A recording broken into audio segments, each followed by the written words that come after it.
Hello and welcome to Beyond Sunday, a podcast from Schweitzer Church. I'm Jason Lanier, and in studio with me today, I've got Bill Blair. And Bill is somebody who works in the East Stanford Neighborhood Garden that's on the campus of Schweitzer Church. So welcome, Bill. Thank you. Glad to be here. Good to have you here with us. There are a lot of things growing in the garden, and I know you've got a unique special role that you play in the garden. So I wondered if you could just talk with us a moment about what you do in the East Stanford Neighborhood Garden. Sure.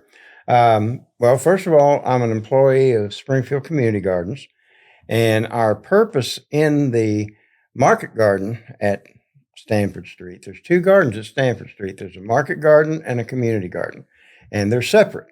And our purpose in the Market Garden is we're basically a farm incubator.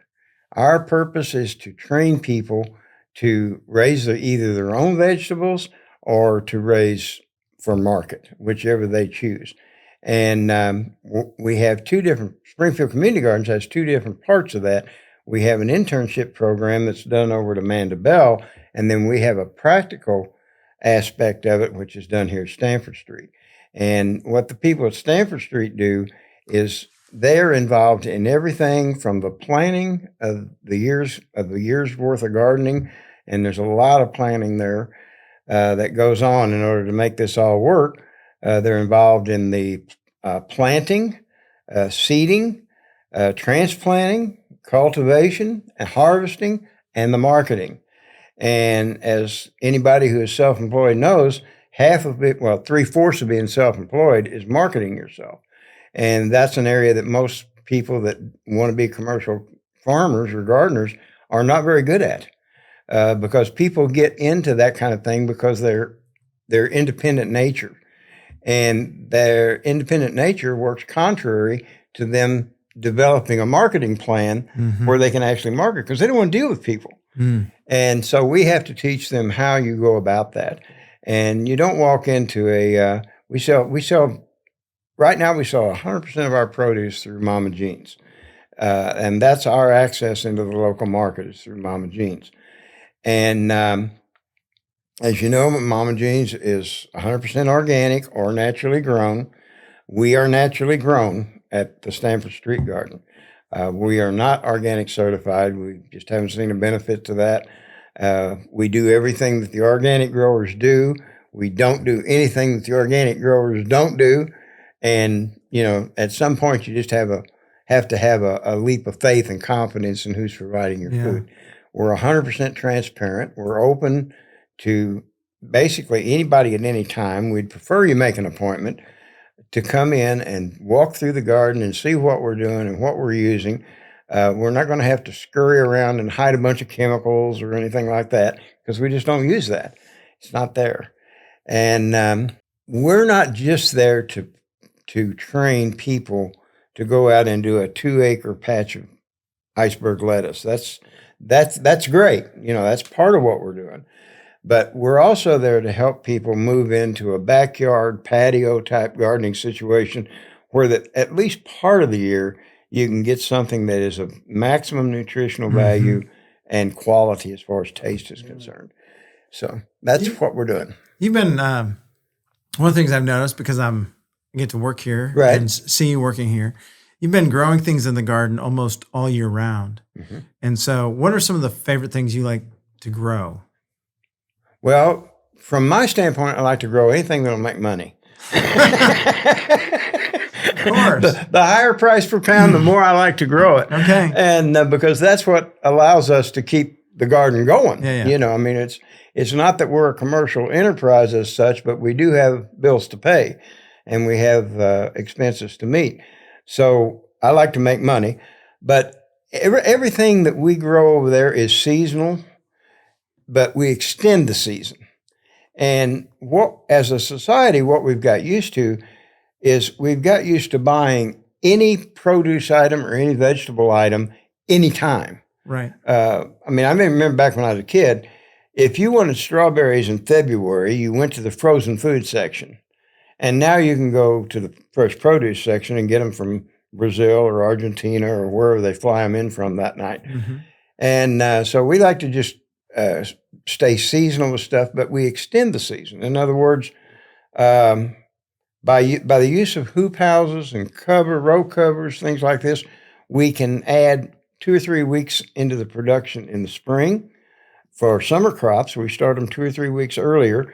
We can keep that summer crop producing, say tomatoes, for instance. We can produce tomatoes all the way up to like September. And that's pretty difficult to do in a home garden without pulling them in and out.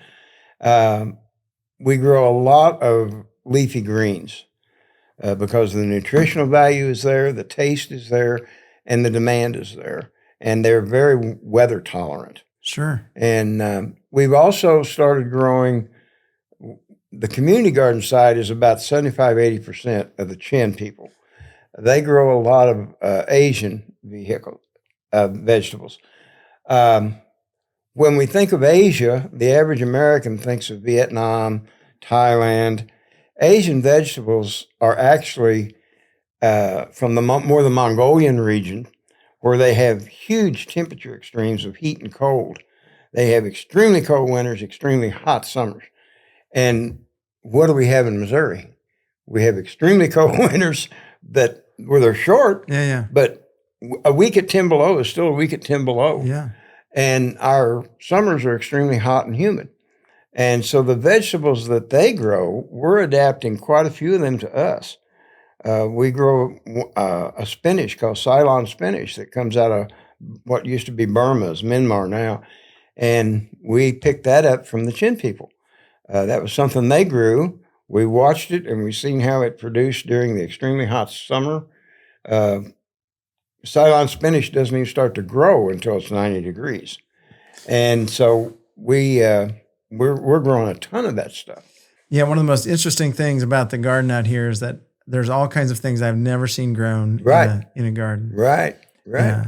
And part of that is because the Chin people use it, and by selling through Mama Jean's, we have access to a huge Asian market. And we've got a lot of Asians in Springfield. In Springfield, yeah, you do. Yeah, a lot of them. So, well, thank you for taking us on a little tour of the garden. Yep. I know one of the exciting things you showed me this year already is the bees. You've got a box of bees. We put a beehive in 2 weeks ago. Yep. And they're doing their thing. They are doing their thing. You don't have to train them. You don't have to pay them. They work for just sugar water. There you go. And so they're over there right now buzzing around, trying to find something to pollinate, to collect nectar, and building a stronger hive. And we hope to continue them. Like to add to them as time goes on. But main thing is we've got them now. So. Yeah.